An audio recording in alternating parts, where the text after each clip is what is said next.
Meron akong ilang zinnia dito sa likod bahay. Ito lang ang aking bulaklak dito ngayong summer.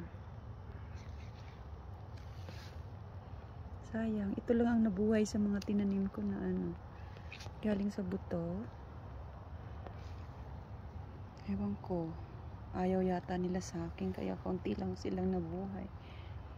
Pero ayan kahit medyo malamig na, tuloy pa rin sa pamumulaklak. Sana hanggang fall hindi mawala. Ayan, natutuwa lang ako. Pasensya na kayo kasi kahit parang wala naman itong sense ba, naka-video pa. Ayun natutuwa lang talaga ako. Ganyan kababaw ang kaligayahan ni Marciana. Pasensya na kayo. Basta natutuwa ako dito Yan nakatuwa sila.